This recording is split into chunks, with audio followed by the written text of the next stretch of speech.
Halo teman-teman, perkenalkan namaku Yasuda. Aku merupakan bagian dari kelompok yang beranggotakan Yasra Muhammad dan juga Huda Kausar Amin. Yasra dan Huda adalah mahasiswa jurusan Pendidikan Sejarah Universitas Negeri Yogyakarta. Aku di sini akan membahas materi mengenai gerakan non-blok. Untuk itu, langsung saja kita mulai pembahasan. GNB atau Gerakan Non-Blok yang dalam bahasa Inggris disebut Non-Alignment Movement merupakan sebuah gerakan internasional di mana anggotanya tidak memihak pada blok manapun. Dalam situasi Perang Dingin pasca Perang Dunia Kedua, timbullah dua kekuatan besar, yaitu Amerika sebagai pemimpin blok Barat dan Uni Soviet sebagai pemimpin blok Timur. Kedua blok ini saling bersaing, baik dalam bidang militer, pengetahuan, dan juga bersaing dalam menyebarkan ideologi masing-masing pihak ke seluruh penjuru dunia. Dalam situasi tersebut, maka muncullah kelompok yang tidak ingin memihak pada salah satu blok dan tetap menjalin hubungan kepada keduanya.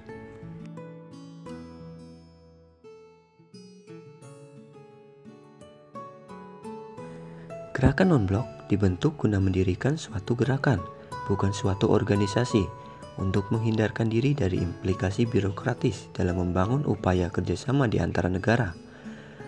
Gerakan non-blok tidak diarahkan pada suatu peran pasif dalam politik internasional, tetapi untuk memformulasikan posisi sendiri secara independen yang merefleksikan kepentingan negara-negara anggotanya.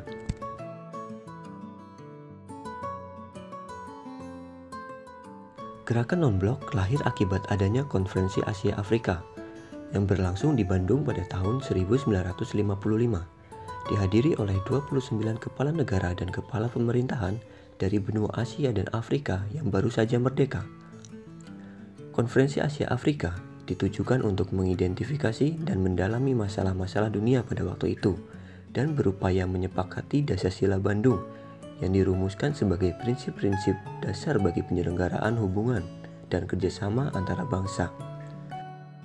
Hingga akhirnya gerakan non-blok berdiri pada saat diselenggarakannya konferensi tingkat tinggi yang pertama, gerakan non-blok di Beograd, Yugoslavia pada 1-6 September 1961.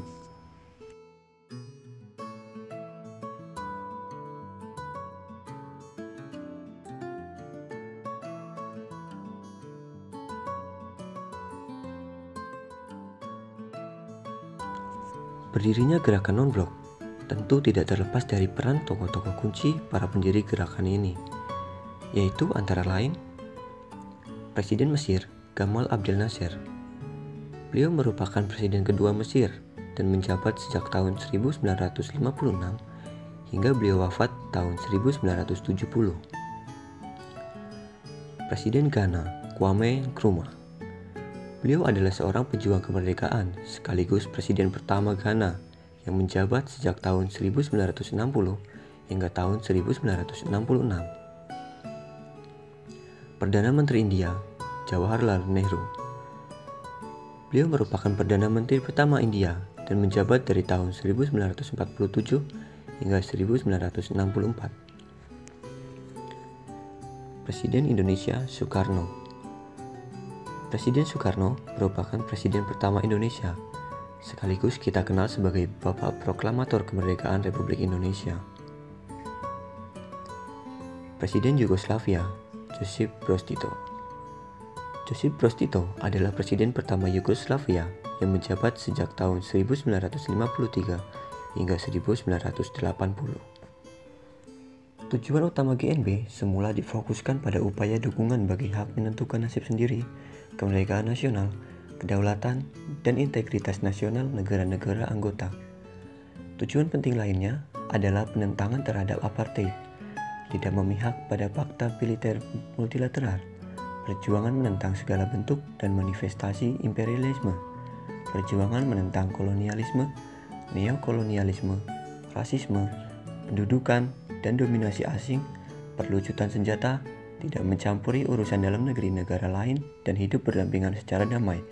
Penolakan terhadap penggunaan atau ancaman kekuatan dalam hubungan internasional, pembangunan ekonomi sosial dan rekonstruksi sistem perekonomian internasional, serta kerjasama internasional berdasarkan persamaan hak. Menyusul runtuhnya tembok Berlin pada tahun 1989 dan kekuatan militer politik komunisme di Eropa Timur, muncul perdebatan mengenai relevansi, manfaat, dan keberadaan GNB. Menurut pendapat yang menyatakan bahwa dengan berakhirnya sistem bipolar pada konstelasi politik dunia, eksistensi GNB menjadi tidak bermakna. Namun, sebagian besar negara mengusulkan agar GNB menyalurkan energinya untuk menghadapi tantangan-tantangan dunia baru pasca Perang Dingin, di mana ketegangan utara selatan kembali mengemuka dan jurang pemisah antara negara maju dan negara berkembang menjadi krisis dalam hubungan internasional. Perhatian GNB pada masalah-masalah terkait dengan pembangunan ekonomi negara berkembang, pengentasan kemiskinan, dan lingkungan hidup telah menjadi fokus perjuangan GNB di berbagai forum internasional pada dekade 90-an.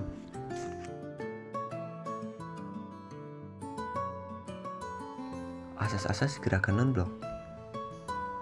GNB bukanlah suatu blok tersendiri dan tidak bergabung ke dalam blok dunia yang saling bertentangan. GNB merupakan wadah perjuangan negara-negara yang saling berkembang, yang gerakannya tidak pasif. GNB berusaha mendukung perjuangan dekolonialisasi di semua tempat, memegang teguh perjuangan melawan imperialisme, kolonialisme, neokolonialisme, rasialisme, apartheid, dan Zionisme. Dampak GNB terhadap kehidupan sosial negara berkembang.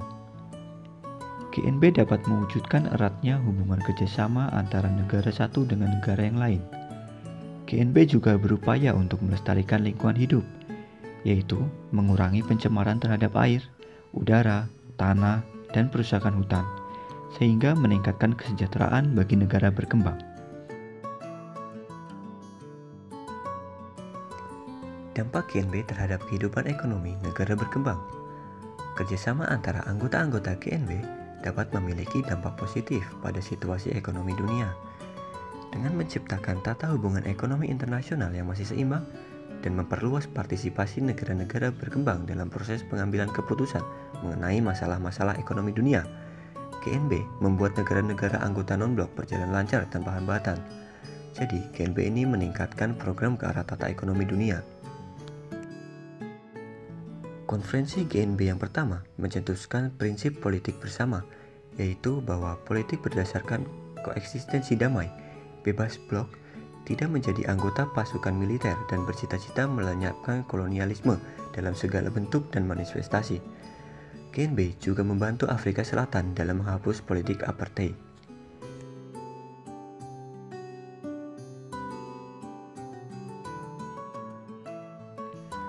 Peran Indonesia dalam GNB. Indonesia sangat berperan penting dalam GNB. Beberapa peran penting yang dilakukan Indonesia yaitu: salah satu dari negara pramakasa, Indonesia menjadi ketua GNB pada tahun 1992. Sebagai ketua GNB, Indonesia sukses menggelar KTT 10 GNB di Jakarta. Upaya menghidupkan kembali dialog Utara-Selatan. Indonesia juga berperan penting dalam meredakan ketegangan di kawasan bekas Yugoslavia pada tahun 1991. GNB mempunyai arti khusus bagi Indonesia yang dapat dikatakan lahir sebagai negara netral yang tidak memihak.